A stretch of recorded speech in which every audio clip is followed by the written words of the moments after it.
the person that has really made me who I am today are actually two people, and they are my children. Yeah. That everything you do impacts the people around you. Know that you can do anything that you set your mind to. You're not limited. You don't have to be boxed in. You don't have to compartmentalize your passions.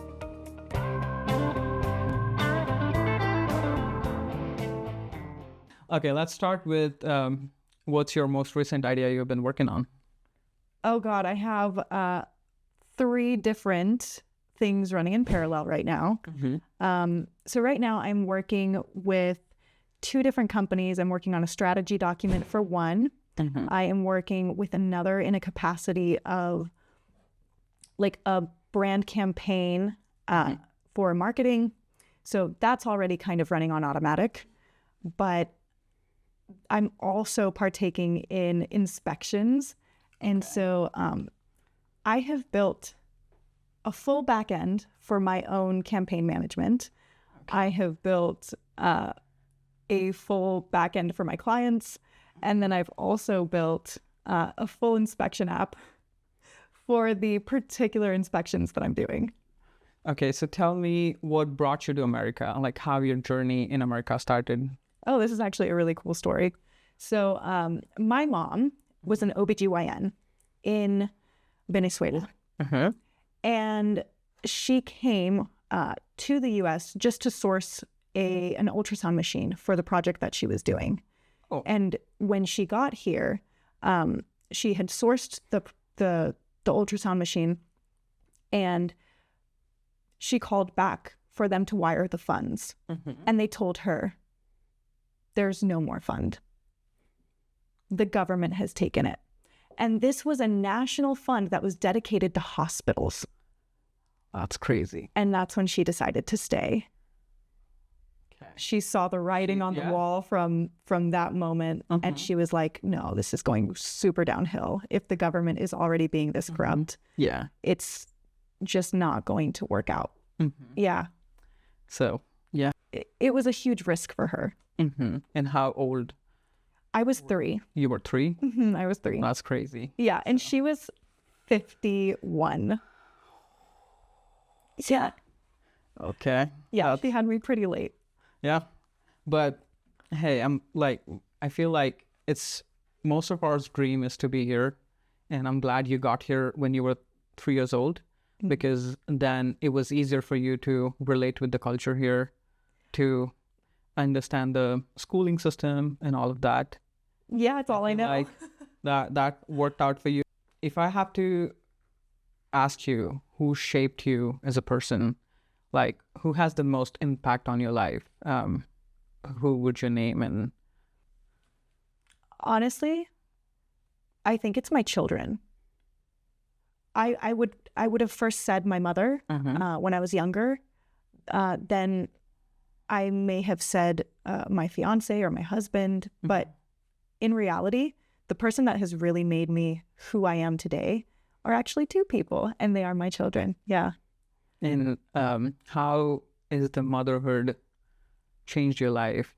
So when I was pregnant, I don't know what kind of physical changes happen in a woman's body, but I discovered a capability that I never knew existed. When I had my children, it's as if splitting into 2 brought me to wholeness, if that makes sense. Yeah, you just created your version. And then after that, Bianca. there's just so much that you have to handle. And as a mother, you really expand your capacity tenfold. Yeah, I bet. Was there any situation where you looked at your kids and be like, okay, this is what I want to do for her, or like, this is what I want to do for them? Have you ever thought of any business idea that came in your mind when you were looking at them? Oh, so many. But I want to make sure that they make the decision, right? So my eldest daughter, she's 6 right now. She says that she wants to start a YouTube channel. That's cool. Yeah. It's pretty cool. I already know what she wants to do. But I want to make sure that she can actually stay consistent and that she really wants this. And she's not just saying that she wants it because she's watching YouTube. Yeah. And so I understand the kinds of pressures that go along with it. I understand the kind of exposure that goes along with it. And I have certain like safety protocols in place where I don't necessarily want my children to be in the forefront of my content because it's a safety risk, right? Yeah. And so when I'm making those decisions for them, I want to make sure that they're old enough to make those decisions for themselves once the time comes. Yeah, I think it's one of my fears too all the time. So I have been thinking about starting my channel for almost about 2 years now. I consume a lot of podcasts. I don't necessarily watch it. I listen to a lot of podcasts. And I was like, okay, I have this curiosity in me that, you know, I like talking to people, and I have had great conversations before with many people. And I was like, I need to do this, you know, I need to do this. But one of the fear that I had was my accent. I was like, okay, how people are going to take it. People will get over that. Yeah. And so I was like, okay, I have to start somewhere. I need to stop thinking about people and what they're going to think of me. And I need to start somewhere, because I was like, okay, I can make this work somehow. Well, congratulations. I'm proud of you.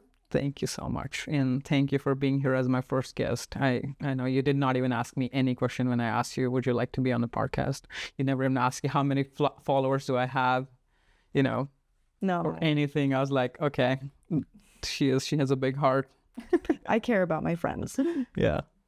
Thank you so much. Yeah. Okay. So do you think your artist side has to do anything with your entrepreneurship? Do you think being an artist makes it easier for you to be creative and come up with the ideas? And Absolutely.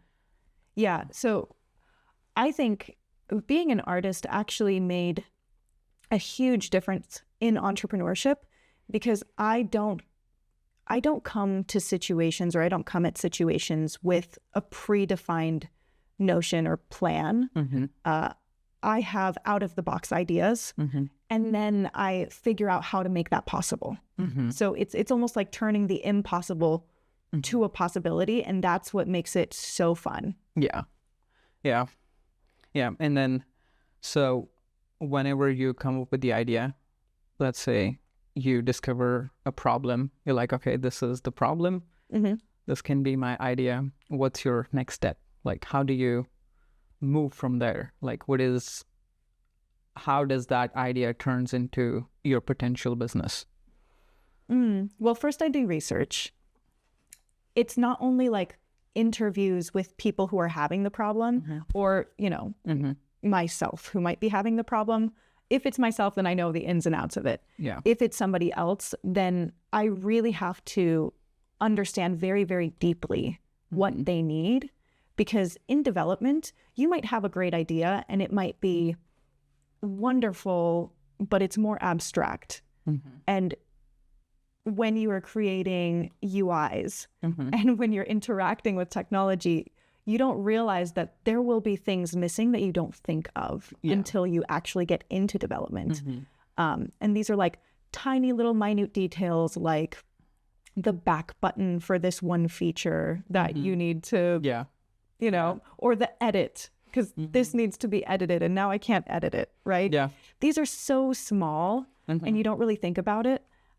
So what I like to do, I make a full plan, and this is kind of like an overarching plan. I do the research, I make sure everything is sound, and then I just start iterating. I'm like a 5-year-old who will be in a sandbox playing. I get the tools and I start putting the sand in the tools, and then I start building the castle. And along the way, I realize, okay, this works. This doesn't work. Let's change this. Let's reiterate this. And then it all comes together. And this is consistent over time. So even after you've already published something, you might go into the field and test it out and you realize, oh, wow, I need this now. So then you go back and you iterate. Yeah. I was working on something, and I kind of took the most difficult approach. One of the apps that I obviously can't I remember. disclose, but I took the most, difficult possible approach to it. And then I was actually talking to Claude, and then it was asking me questions, and it was funny that through Claude, it gave me an answer that I don't have to make it this difficult. Like, it never said that this is way too difficult for your problem, but it asked me certain questions that made me question my strategy. And I was like, okay, I think I know what I need to do. So I can totally relate with that. Sometimes we just make things difficult than it's needed. So what was your biggest challenge when you were, going through your entrepreneurship? Like, what is something initially you encountered that made you like question the whole startup thing? Oh, you know what's funny? I have started everything that I have done with zero knowledge, none. So you could say everything is a challenge, but I learn along the way, and I don't question it. I don't sit and ruminate on the difficulty. I just try, and I go full force. Now, what is difficult and what I find the challenge is having too many things run in parallel to where things will fall through the cracks. Okay. And so I have learned to be so much more focused in what I say yes to and what I say no to and what my boundaries are. And that was definitely the biggest challenge. And this goes along with relationships too. Having really, really clear values that you can reference, and then being able to, kind of analyze the situation or whatever against your values or like with your values and see if it aligns. And so, some relationships might put you into situations where it does not align with your values. And then you have decisions to make there. Yeah. Also, one of the things about business that I was taught when I was studying my MBA, I think it's the lesson I learned through my experiences, is there's no relationships in business. You have to be brutal, and I think in personal life, yes, I would totally agree that, we have to maintain the relationships, all of that. But when it comes to the business, you have to think of what is best for you, rather than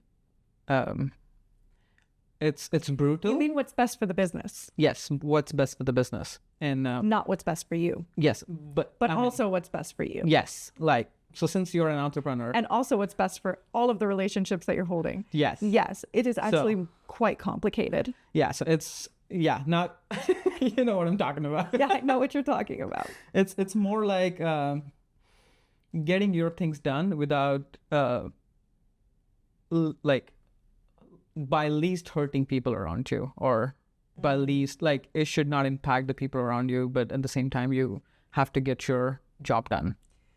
Well, something that you'll notice is that everything you do impacts the people around you. So no matter what decision you're making, you are impacting people. And so it's like compromise and negotiation. Yeah. Everything is a compromise. Everything is a negotiation. And you might not be happy with every result, but you might have to settle for being content with a certain result. And sometimes you're not happy or content, but you have to live with it. Yeah. And you have to move forward and adapt. Yeah.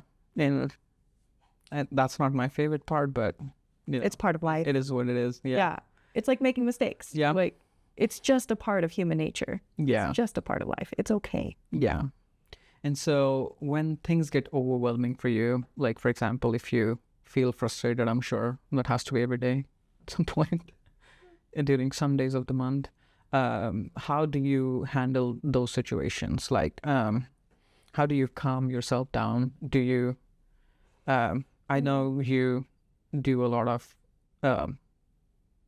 dancing and like a lot of art. Does that help you calm yourself down? Oh, absolutely. Yeah. For me, I process emotions. If it's an immediate situation, like my impulsive reaction is to resolve it or fix it right away, which is not always the best thing to do.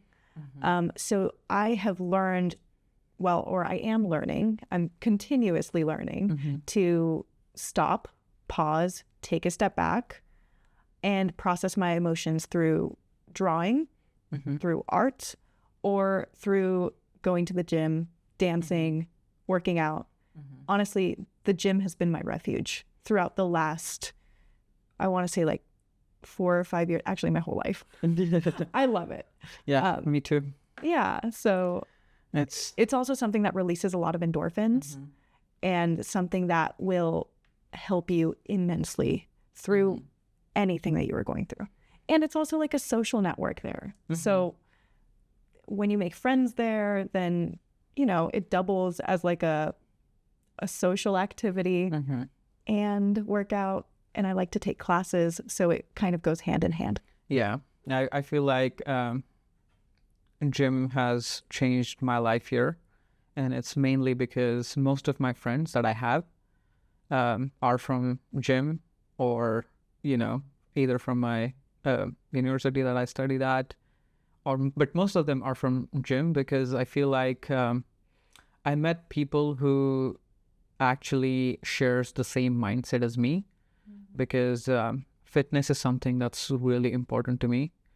For me, it's like, even if I don't feel like going to gym, I would go to gym just to maintain the schedule, so that tomorrow, I don't feel like, oh, like I didn't go yesterday, so let's not go today as well. So that becomes like a regular routine. Do you find yourself being accountable because of the other people at the gym?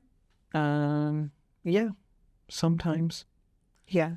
For me, I notice that when I go to the gym and everything there is dedicated towards exercising, that really motivates me. If I'm at home or I had a home gym, that does not motivate me. I could have a home gym all day, every day, and just walk past it and not care.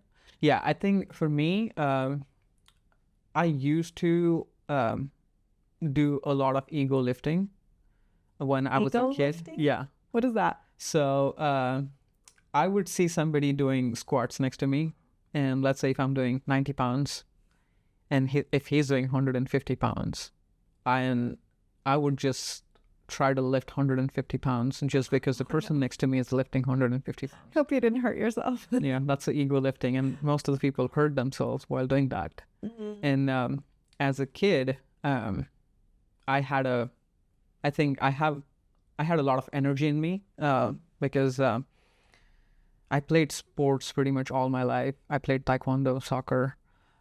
So I just had a lot of energy in me, and then I would be like, okay, if he can do it, I can do it, you know, and then I would try doing that. But I think over the period of life, I understood and I became more mature, and now I'm like, okay, you're doing it. That's great. You know, and I'm just going to do what I do. So it definitely motivates me now to go to gym because of the environment. But it doesn't give me a kick anymore that, okay, because the person next to me is doing squats at particular weight, I'm going to do it.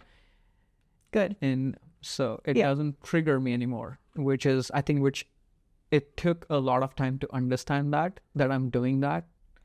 And I feel like one thing I think I have been in America before. I worked in Montana in 2016. In 2018, I was in Arizona. In 2019, I was in California. So I have worked in multiple states.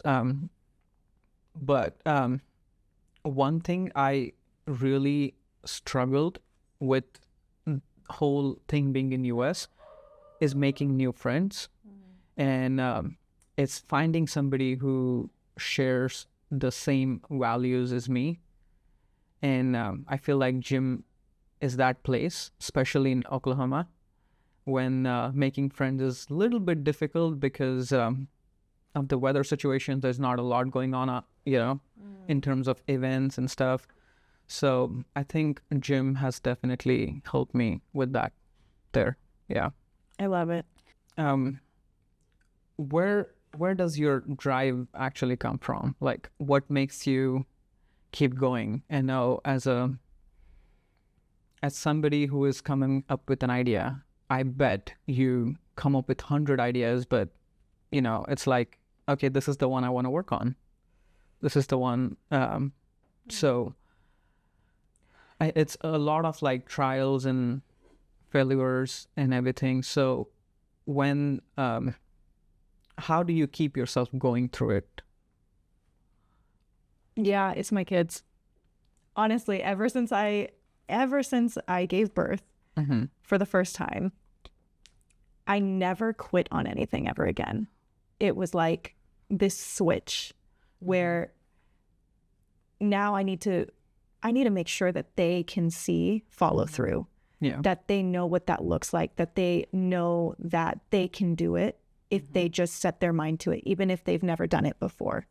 I want them to be capable, and I want them to really believe in themselves and their own abilities.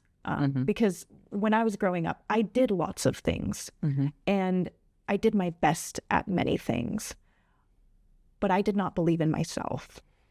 And I'll look at videos of myself when I was younger, like singing or dancing or doing anything that I was doing. And I was like, man, I was good. Yeah. But I, inside of myself, thought I was just not good. And so... self-doubt. Yeah, there was a lot of self-doubt there. And I think that it's really hard to be objective about ourselves. So having an example that you can look towards that will embody, all of the traits.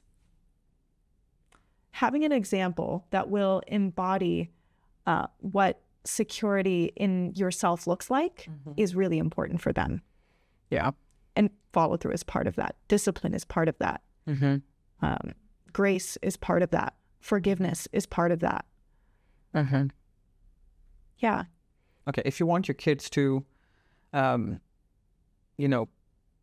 pick some values from you or some qualities of you from you, which one do you think they should pick? And also which one they should avoid? Okay.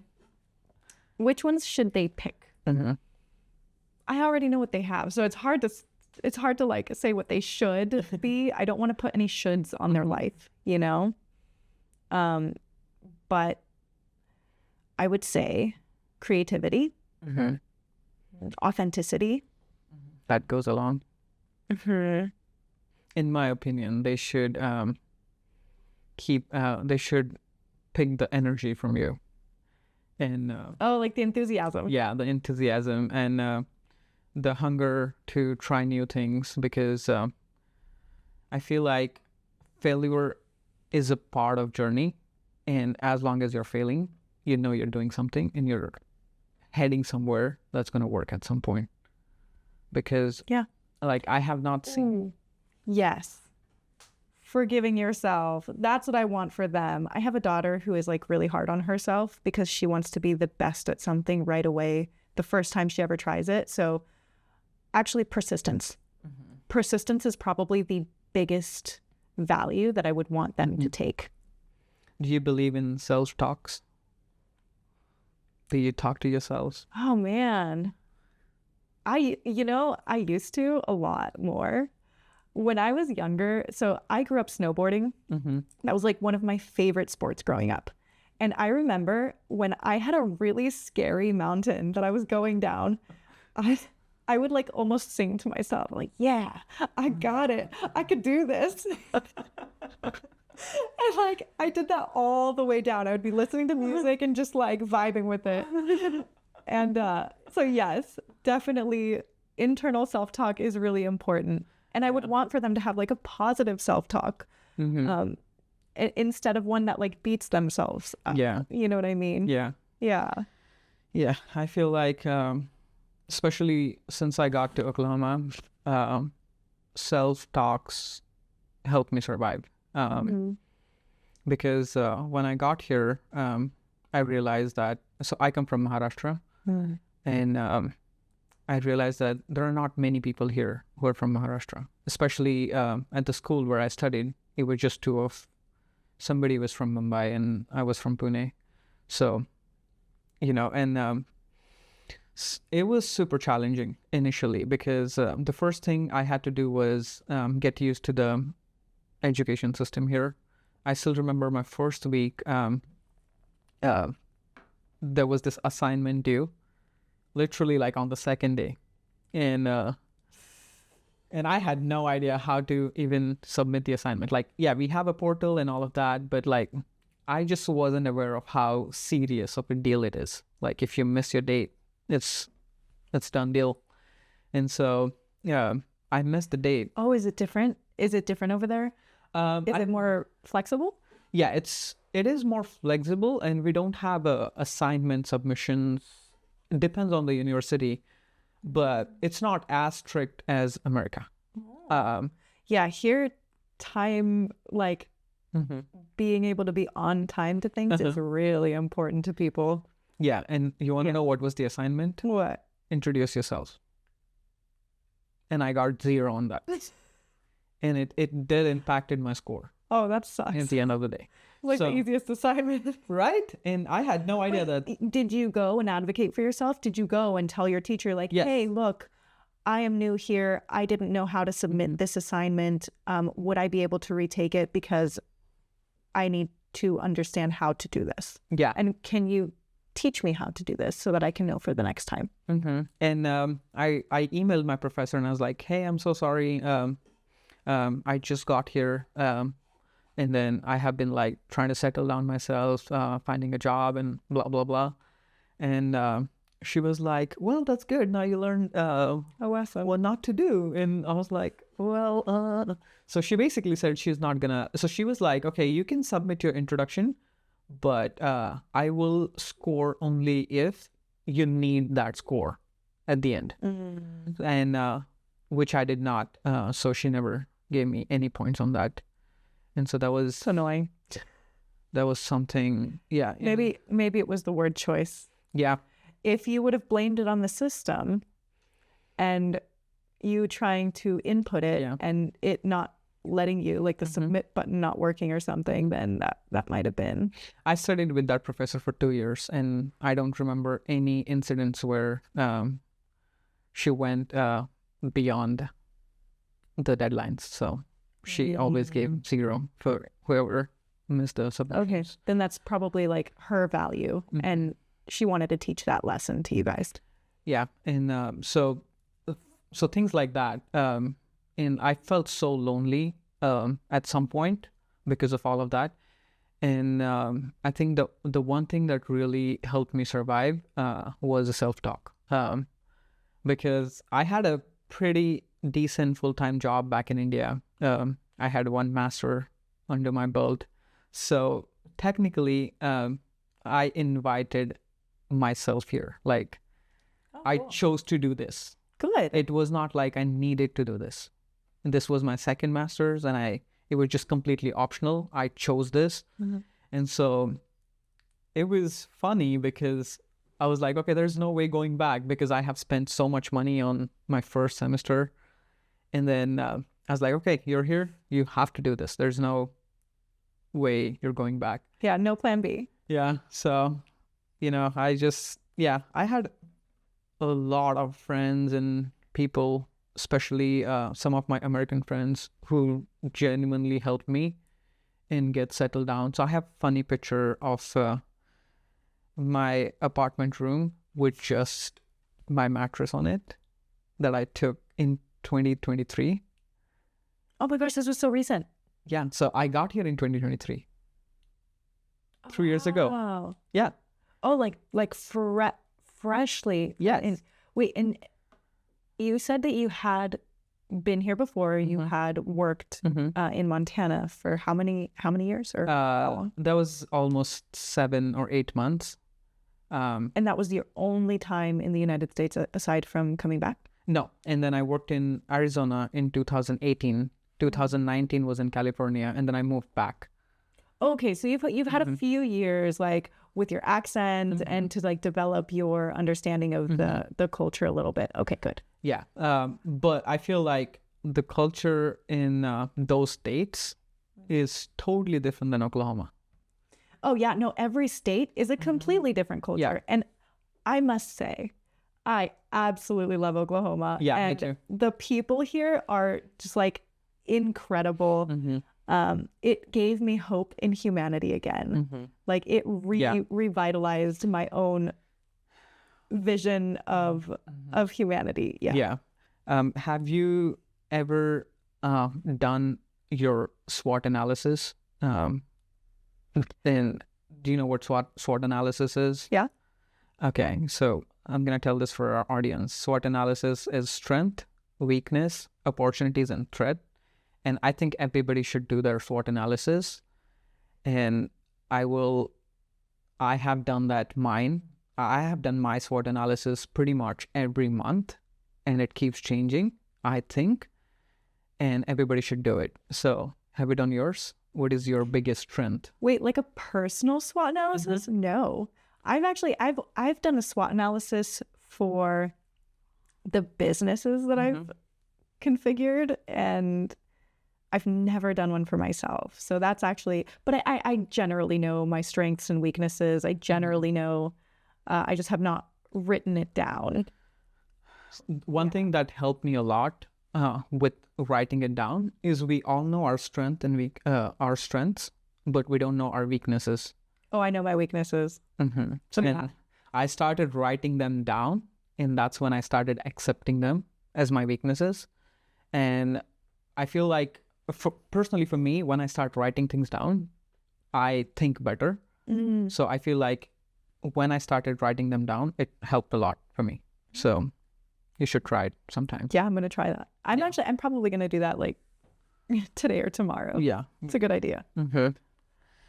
And so I think my biggest strength is being loving. Being loving? Yes. Having an open heart and being authentic and vulnerable. A lot of people do not see that as a strength. Some people have seen that as a weakness. But I think that being vulnerable has brought a lot of connection into my life that would not necessarily be there otherwise. So, like, how do you, like on your hard days, how do you push yourself out of the bed? I think getting up out of bed is just a requirement that, you know, I have kids to feed. So I wake up and I make breakfast. Yeah. But if I'm feeling particularly beat down, going to the gym, taking a walk, doing something apart from that really, really, really helps. Not everything is so urgent. And if there are many, many, many urgent tasks and I'm feeling very overwhelmed, I might cry. Yeah. I mean, it's just honest. I feel like it's really important to release all of the emotions that you have and not keep them bottled up. Yeah. So I can cry and then feel that kind of release and then move forward with my day. That's one of my weaknesses. I cannot cry. Most men can't. I have tried. There have been situations where I was like, okay, I should be crying in this situation. Like, I need to cry. I tried. Like you feel like you need to cry, but you just don't. You know what? More recently, that's happened to me. And I was like, what is happening? Like, I want to cry. I want to cry. Let me cry. And then it just like didn't happen. Yeah. And I honestly, I'm kind of proud of that because it shows a lot of strength. However, it's not a good thing. Sometimes when you really need to cry, it should just be able to bubble over. It should just be able to come out. Yeah. And I'm also trying to work on communicating my, I feel like as a person, I don't communicate what, like, if something bothers me, I let it go because I'm like, okay, you know, this person might have done this by mistake. So let's just let it go. But then that person think that was normal to do. And then it keeps piling up. Like that person keeps doing it and then it keeps piling up. So you essentially enable them without meaning to enable them? Yes. Yeah. And then you hold it like tight to your chest instead of telling them directly. Is it because you're afraid of what they'll say or afraid that it'll hinder the relationship in some way? No, I think initially it's because it doesn't bother me that much. But with the intensity of it, it piles up. Yeah. With like if you do it once in a year, it probably don't bother me. But if you keep saying the same thing, or like if you keep triggering my brain every day, then it probably will, keep like piling up in my head and then it will explode at some point. And I'm not good at, I think I'm working on my emotional regulation part. Emotional intelligence. Yeah. Yeah. I mean, I think we're in a world that kind of sees emotion as a bad thing. And we are expected to be robots. Yeah. Where we are not. Yeah. We are human. And emotion is what makes us human. So why not value and celebrate that? Yeah. Yeah.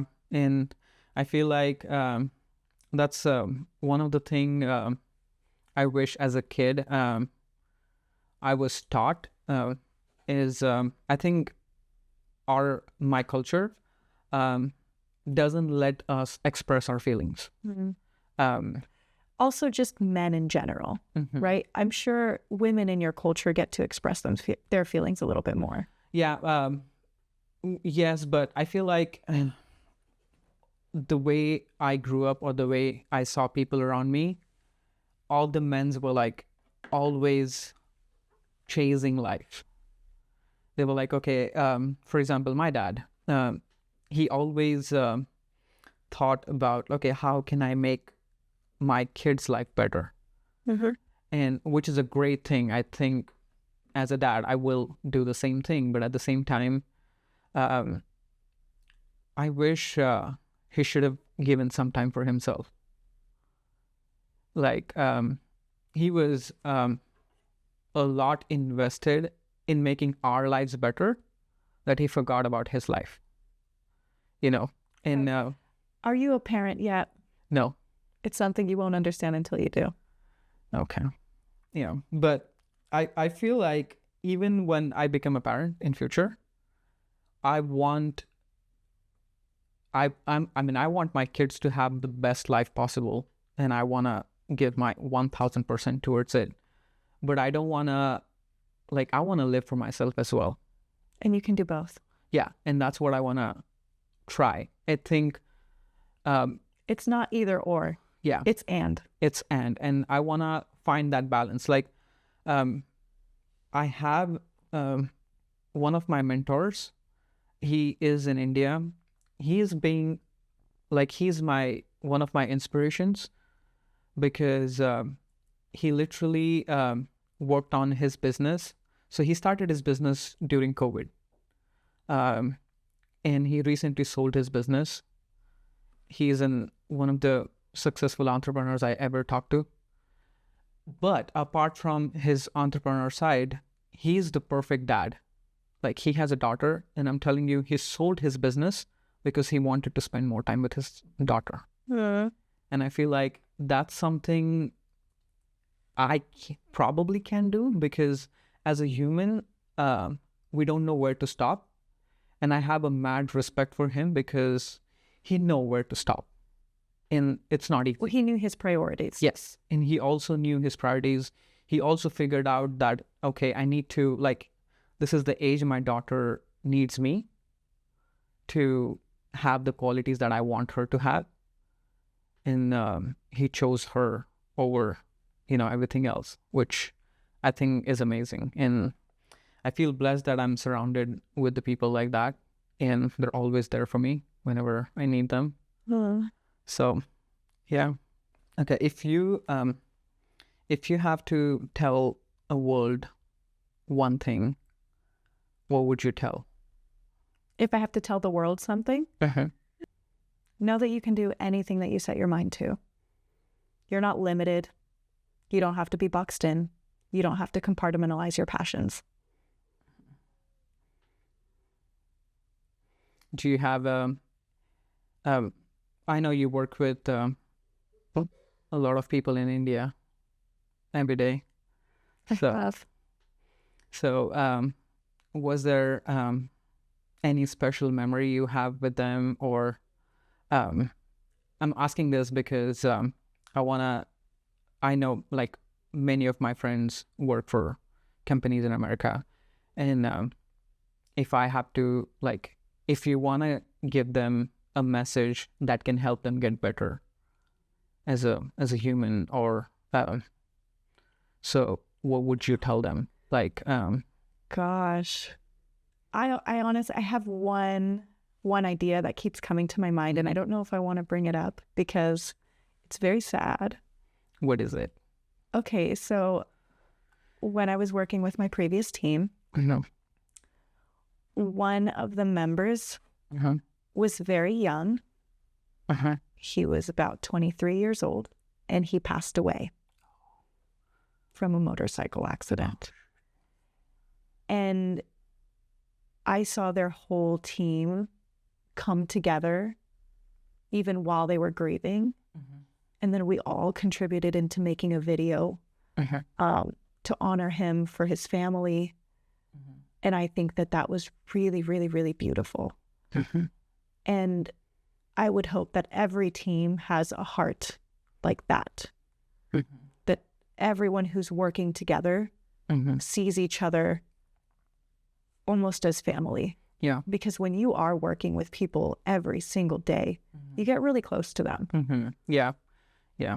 I think that's one of the beauty of my culture is we spend so much time, like, so you don't have to make friends in India. You go to a place and everybody's your friend. Like, you can go and talk to any person you want to talk to. And as I said, that's one of the things I wish that's how it was here. Yeah, here it's different, right? Everybody has their own cliques, their own viewpoint. It's a melting pot, but people tend to segregate themselves.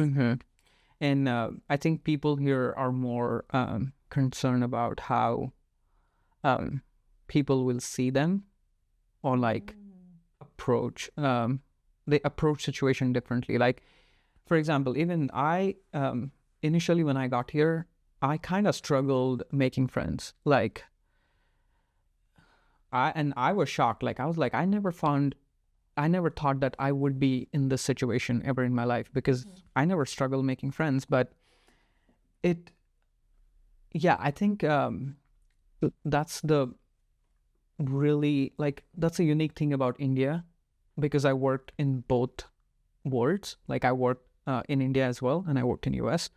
I felt more connected to my coworkers, and like, I'm not even kidding. Last time I worked in India was in 2023, and I'm still connected to my coworkers. And it's not like I talk to them every day. I talk to them like probably once a 6 months. But when we talk, it feels like, okay, we were just talking yesterday. I love that. So. Yeah, I think the United States has a very particular culture. It's kind of go, go, go, and you have a very large laundry list of to-dos and items that you have to get done. It's kind of like a hustle culture where you are constantly working, and then there's not much time for anything else. Yeah. There's much less work-life balance than in other places. I have family both in Venezuela and also in Europe. And they have so much more work-life balance and so much more time to dedicate to their to their lives and to developing like normal, healthy, vacation patterns and just spending a lot more time with family and spending a lot more time with friends. Yeah. And I think here you have to be extremely intentional to do that. And there's going to be a lot of different requests of you that will pull you away from your decided on path. And that's why you need to get really good at saying no. Yeah. It could be hard. Yeah. It is sometimes, yeah. And that's when you need to tell yourself that like you need to stop thinking about how person in front of you would think about you if you say no. You just say no because the situation demands no. Like you're not comfortable doing that. So think about yourself first. Yeah. Yeah. And yeah, I don't even think. I don't even think about what they're thinking. I'm just like, oh man, I have to do this other thing. I'm sorry. Okay, so how do you define success? So what is success for you? Do you call yourself successful? Ooh. So again, I'm very like non-objective, right? We've had a bunch of societal standards placed on our lives to tell us what success is, right? Hollywood has been shoving stuff down our throat from a very early age on what success is. But when I actually look at the situation that I'm in, I would definitely consider myself successful. I'm happy, which is what the success is for me. Definitely success. I have my family that's intact. Yeah. That's successful.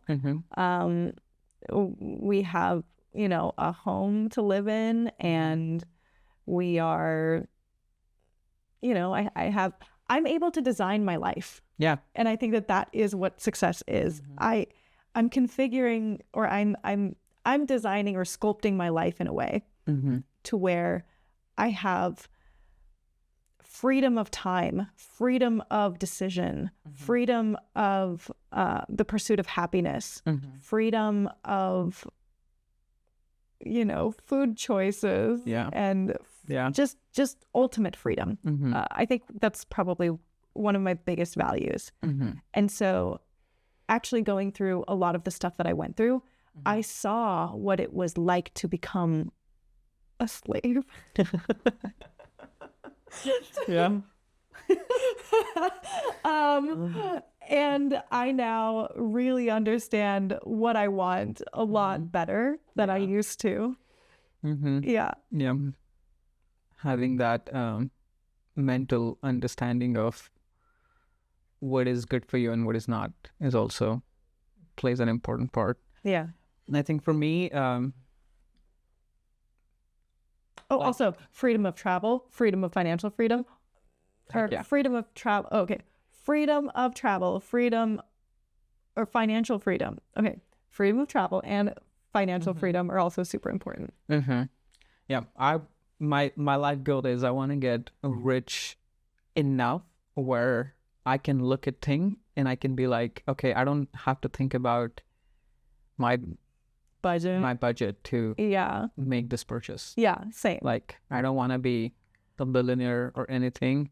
And I don't have like big dream. Like, I do have a big dreams, but I don't have a big demands from life. Like my, I don't know, when I see myself retired, you would probably find me farming somewhere or doing something low-key, like that I really enjoy from my heart. So, and I think that would be success for me. And I am happy with my journey right now. So I would still call this a success. But I think the definition would change over the time. And definitions will always change. And your goal markers will just get higher and higher and higher. Yep. And so what you think of success as today, in 10 years, you're going to look back and be like, man, I thought success was that back then. Yeah. Like now, I'm in a totally different place, and success looks like way further out this way. Yeah. Yeah. For example, so when I started preparing to come to US, it was a crazy journey. I had to give certain exams to be eligible to apply to universities. And I was like, so back then I was like, damn, I want to get through this. So that was success. That was a step towards success. And I was like, okay, so since I had 2 visas before, I was on, like, this was my 3rd attempt. Like, this was my 3rd visa that they were going to approve. So I was like a bit nervous because every person I met in India, they told me you're not going to get visa because they have, like, I don't know what was the logic, but they said, oh, since they gave you visa 2 times, like, it's going to raise suspicions for them. I'm so glad you didn't listen to them. Oh, definitely not.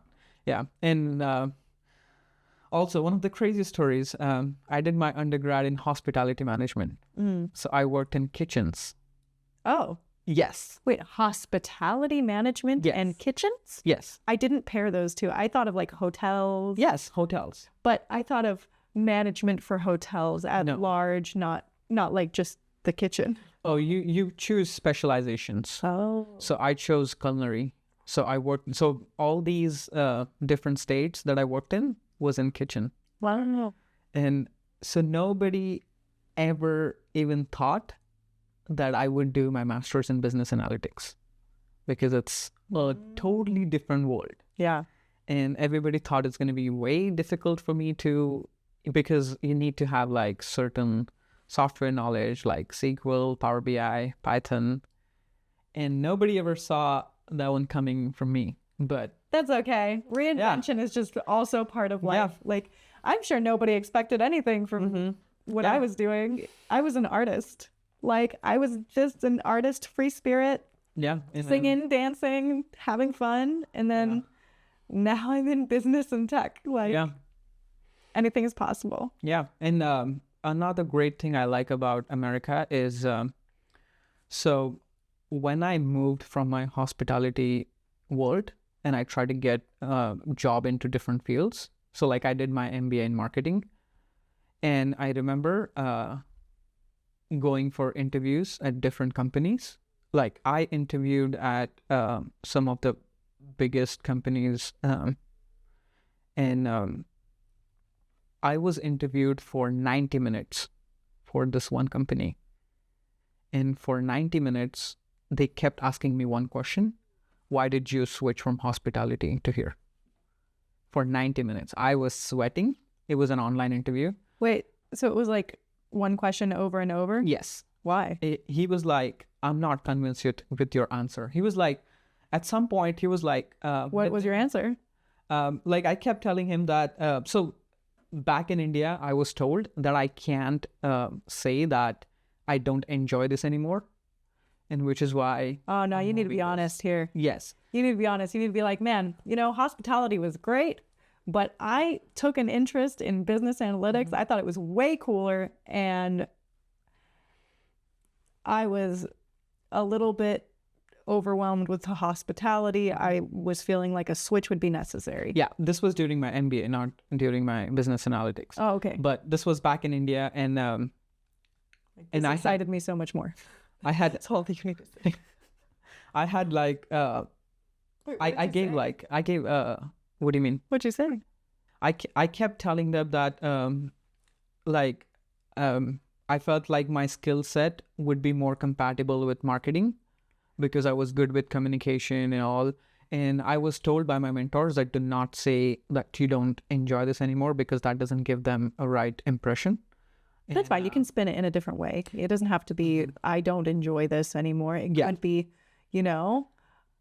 I thought that marketing was so much more fun, and I've been interested in it for a long time. I've done this, and this, and I took the plunge. I kept telling him that this is what I wanted to do. Like I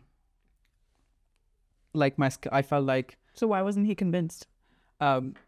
He was like, this is not the true answer. And I was like, no, this is... Because you weren't being fully truthful. You weren't like, hey, I didn't like that. But so I know that in Indian interview system, if you say something like that, they would Something definitely reject me. Yes. And so I was trying to avoid that. And at some point he was like, Nitin, this is one of the unique resumes I've seen. And I definitely like you. But I don't think you know what you have yet. And I'm rejecting you because I want you to go back, think through your decisions, and I want you to start your own restaurant. Because I feel like if I hire you, you won't be able to live to your full potential. And That's so cool. yes, and that's how I got rejected. And I'm so thankful to him for saying that. That's great feedback. Yes. And did you start a restaurant? no, I did not. Okay. Because I feel like in those situations, life was demanding different from me. Like I had just lost my dad, and I think it changed my life a little bit. So I don't want to make decisions like this where I know that I don't have a lot of mental support. So which is why I was avoiding it. And I told him that too.